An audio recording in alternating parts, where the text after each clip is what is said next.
Luke chapter 24, verse 25 to 27. Then he said unto them, O fools and slow of heart to believe all that the prophets have spoken. Next verse. Ought not Christ to have suffered these things and to enter into his glory? And beginning at Moses and all the prophets, he expounded unto them in all the scriptures the things concerning himself. So we said that Jesus' Bible was the Old Testament books, as we call them now. The Bible that Jesus used was the Old Testament books. Or Jesus' Bible, or his references, were Genesis to Malachi. These were his basic references, Genesis to Malachi. And one of the rules to understand what someone is saying is to read where he is reading from. Which means if Jesus is reading from the Old Testament and you are reading the words of Jesus, you must pay attention to the Old Testament. You need the Old Testament, as we call it, to read the New Testament books. Again, you need the Old Testament to read the New Testament books. And if you're writing, this is the next one to write in capital letters. The correct context of the New Testament books are the Old Testament books. The correct context of the New Testament books are the Old Testament books. The correct context of the New Testament books are the Old Testament books. In Luke chapter 24, verse 44 to 45. Luke chapter 24, verse 44 to 45. And he said unto them, These are the words which I spake unto you, while I was yet with you, that all things must be fulfilled, which were written in the law of Moses, and in the prophets, and in the Psalms concerning me. Next verse. Then opened he their understanding, that they might understand the scriptures. Then opened he their understanding, that they might understand the scriptures. So we said the word understand the scriptures there means to read everything together. Sunemi. To read everything together. So, critically speaking, the way to understand biblical concepts is to read everything together. The way to understand biblical concepts is to read everything together. We cannot afford to ignore any part of the Bible. At the same time, you cannot say, this is my favorite part of the Bible. You cannot afford to ignore any part. At the same time, no part should be your favorite part. You should be able to read everything together. You have to read everything together. 2 Timothy 3:16 tells us, all scripture is given by inspiration of God and is profitable for doctrine, for reproof, for correction, for instruction in righteousness. So all scripture, you must be able to read everything together. Which means you have a duty to read all the scriptures together. Having said that, in Luke chapter 24 where we read, 26 says, ought not Christ to have suffered these things and to enter into his glory? And beginning at Moses and all the prophets, he expounded. That word expounded there is the word Dimeneuo, D-I-E-R M-E-N-E-U-O, Dimeneuo, which simply means to interpret or to find the meaning. Please don't miss this. I need your attention.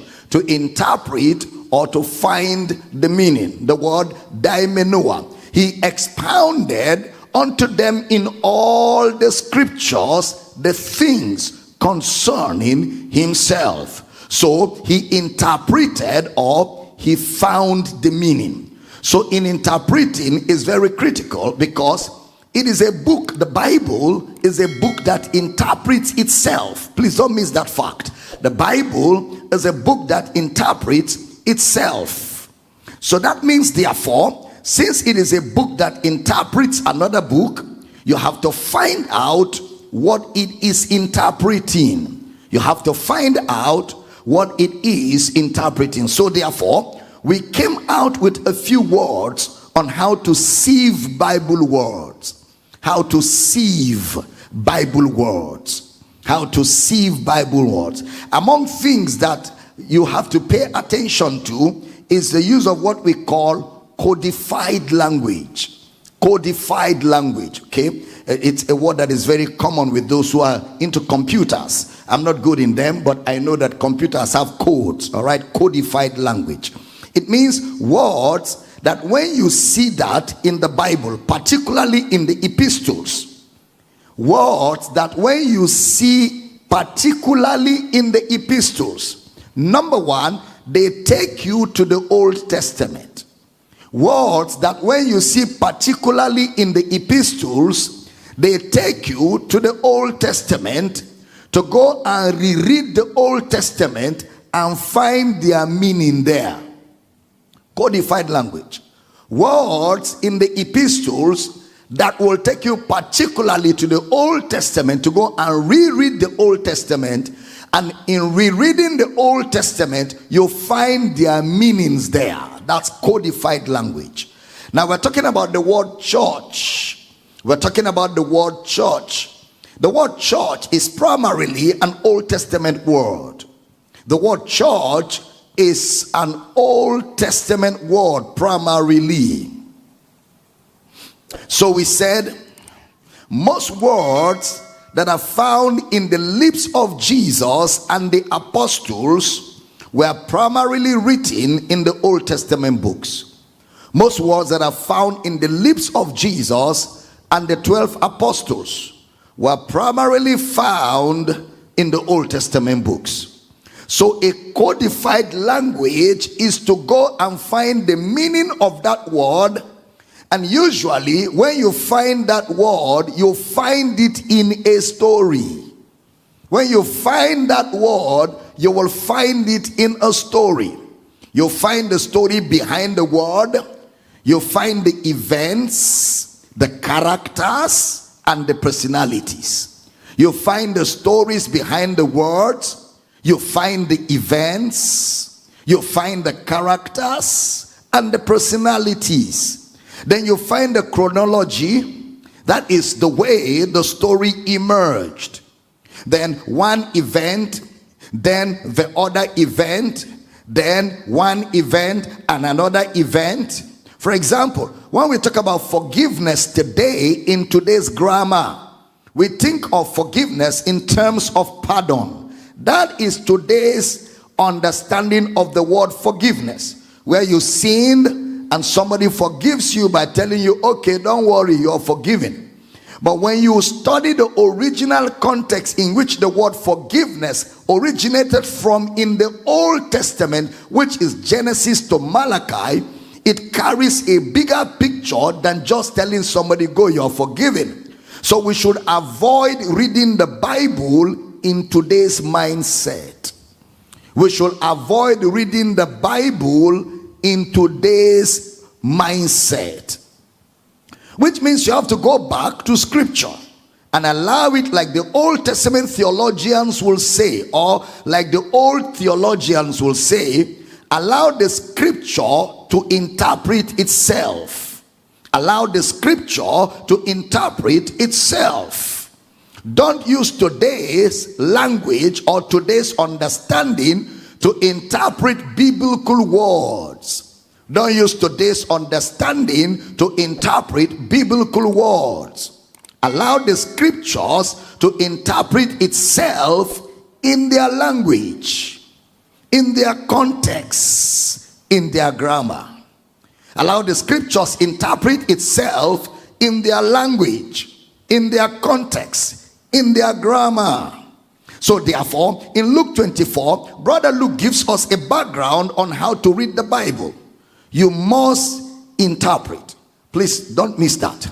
Every time you read the Bible, you must interpret.